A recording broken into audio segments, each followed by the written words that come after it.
తెలంగాణ యొక్క టోపోగ్రఫీ దాని యొక్క పరిస్థితి తెలిసిన వాళ్ళు ఎవరైనా సరే తెలుసుకునేది ఏంటంటే దిగువన పారుతున్న గోదావరిని ఎగువకు ఎదురెక్కించడానికి రప్పించడానికి చేసిన భగీరథ ప్రయత్నమే కాళేశ్వరం.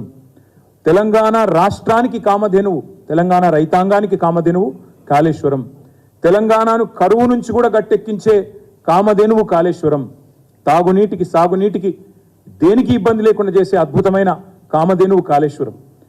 ఎన్నో కేసులు వేసినారు, ఈ ప్రాజెక్టు కాకుండా చేయాలి, కేసీఆర్కు మంచి పేరు వస్తుంది, తెలంగాణ దశాబ్దాలు పడ్డ కష్టం తీరిస్తే కేసీఆర్ శాశ్వతంగా ప్రజల గుండెల్లో మిగిలిపోతాడని చెప్పి ఎన్నో కేసులు వేసిన తర్వాత కూడా వాటన్నిటిని అధిగమించి ఎన్నో రకాల ప్రయత్నాలు చేసినా వాటన్నిటిని అధిగమించి 400 పైచిలకు అనుమతులు సాధించి కేంద్ర ప్రభుత్వం ద్వారా సిడబ్ల్యూసి కావచ్చు, ఫారెస్ట్ అండ్ ఎన్వైరన్మెంట్ మినిస్ట్రీ కావచ్చు, ఇంకా ఇతర శాఖలు కావచ్చు, గోదావరి గంగను మన పొలాల్లో ఉప్పొంగేలాగా చేసింది ఆనాడు కేసీఆర్ గారి నాయకత్వం, తెలంగాణ ఆనాటి ప్రభుత్వం.